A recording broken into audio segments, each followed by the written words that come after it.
Even now, fate is calling. Many of you who are listening to me have been brilliantly equipped to live in a world that no longer exists. But I'd like to introduce you to a new word for change. Evolution will either evolve or expire. Everything changes, as you can see. The economy shifts, relationships shift, and we shift psychologically, emotionally, and physically. You're either dying or alive. Every time you made a change, you were harmed, which is why there is a mental barrier when you hear the term change. You are unable to change because you have associated change with suffering. You experience agony every time you alter. You've transitioned from one relationship to another, and you're in pain. You are in pain as you move from one neighborhood to another. You feel the heat of transition as you move from one job to another.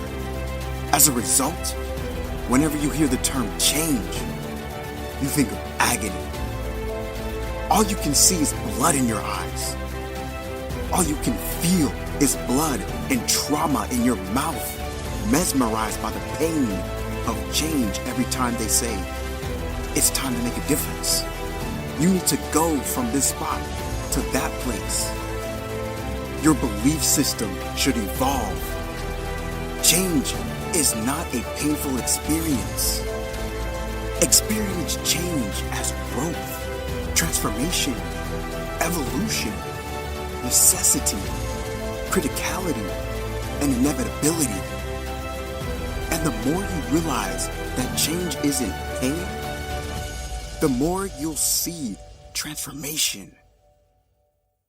Your lives can take a quantum leap because even though you were traumatized by change, as a youngster, you can now experience it.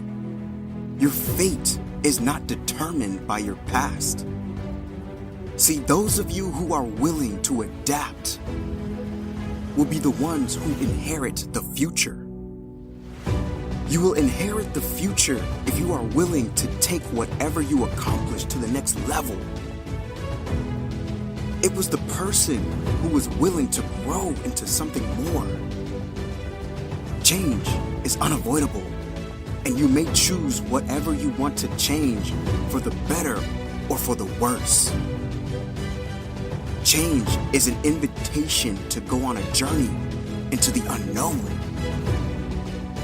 I can have my future if I can adjust. Another reason people despise change is that it not only causes suffering, but it also causes failure. This is because every time you make a change, you fail, and you must identify change. This is because every time you make a change, you fail, and you must begin identifying change with a new layer of belief. It's hard to get wealthy. It's hard to grind. It's hard to stay focused. How do you even do these speeches? People tell me all the time. It's hard to stay motivated. It's hard to stay broke. It's hard to stay depressed. It's hard to stay governed by anxiety. It's hard to be inconsistent. It's hard to not have daily disciplines. It's hard to not believe in yourself. It's hard to be broke. It's hard to be poor. It's hard. It's all difficult, so pick yours. You may either work for it or sit back and let life knock you down, daring you to get back up. So I see the privilege. I see the moment. I see the pleasure of change. I see the transformation of change. I see the evolution of change. I see change as a beauty, brilliance. I see change as the way of the future. I see it as vital, and I understand that if I don't change, a generation of people will be stuck in the same spot as me. As you can see, the marketplace rewards those who have progressed. The market rewards those who have increased their worth. You will be rewarded for your agony. Cry in hidden blood in public, and everything you listen to goes over your head. You will miss your moment and continue to live in the midst of chaos, the insanity of possibility, the deception. You were told it was impossible by someone who lied to you. Every time someone told me I couldn't do something, I had to make a decision on how to do what they said was impossible. The truth and the power of their perspective are the source of their power. It's wrapped up in your ability to believe in a dream, despite the fact that no one else does. Destiny has summoned you. Your point of view can either be a prison or passport. It has the power to either arrest or liberate you. The Wright brothers defied gravity in 1903, and if you know anything about gravity, you know that gravity will draw you down and keep you down. It will prevent you from taking off. It will bring you to a halt. If you believe in anything, gravity will symbolically hold you down. It will restrain you and challenge you to fight. Your point of view can either bring you to your prison or fly you to your destination. I don't know about you, but I decided to violate the rules of gravity today. The Wright brothers conceived and built the first successful, heavier than air-powered airplane. On December 17th, 1903, they flew it 4 times near Kill Devil Hills, a distance of around 4 miles. I believe that possibility is destiny, and that the spirit of impossible keeps us imprisoned and captured by dread. I'm going to tell you something right now that no one else will. Impossible is a spirit, and you have to arrest that spirit, or it will arrest you. The easy way out is impossible, which is like a soda fountain, because it's difficult to give up, to cop out, to fill your cup with bubbly excuses.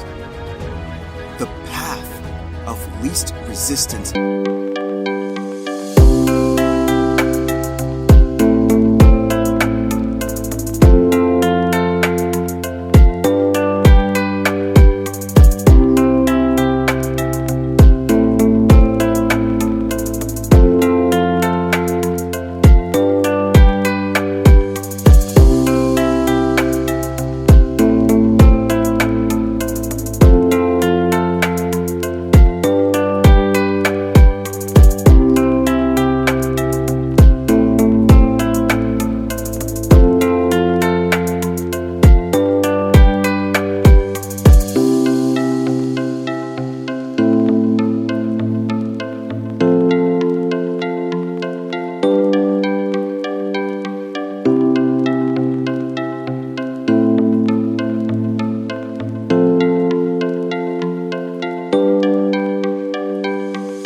is to say something. It has a pleasant flavor, however, it does not sit well with me. To eliminate 2 letters as it passes through your system is the grit of existence, the binding faith of hope to your chest and allowing your heart to beat. You'll need to rewrite the code as well as your script. I'm calling all reformers, all innovators, all game changers, all world shakers, all city shifters, and everyone who has seen a smidgen of faith in themselves. I'm calling everyone. You will be the one to inherit the future, because it's a matter of soul. Because it's a matter of the soul. It's a matter of the will. we're going to change the coding in our soul. People that have a strong desire to succeed are the ones who succeed. These are the folks who see the future, who see not where the hockey puck is, but where the hockey puck is going. And this is the type of person that we all need to evolve into. Years ago, I discovered that the only difference between people who get things done and those who don't is sheer willpower. How much of what you've heard in motivational speeches have you retained and applied to your life? Because it all comes down to your viewpoint and capacity when it comes to comprehending the power and the distinction between what is impossible and what is attainable. If your why is strong enough, your willpower will be strong enough to see you through the how.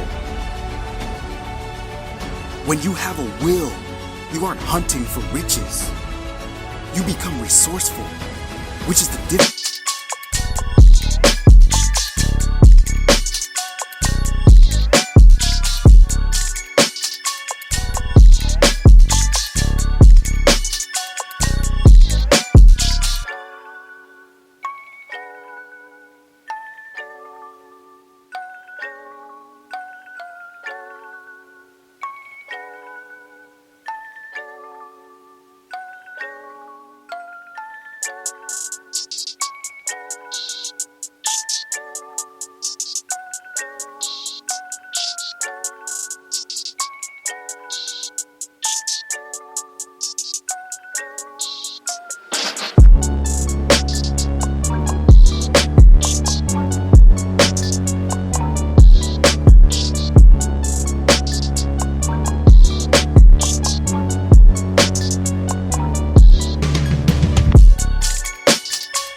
Between those who view this as a possibility and those who do not.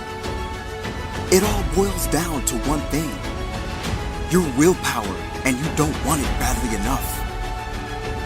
You can't get it done because you don't want it bad enough. Therefore, the how intimidates you and the what's confine you. Collaboration is more important to us than personality.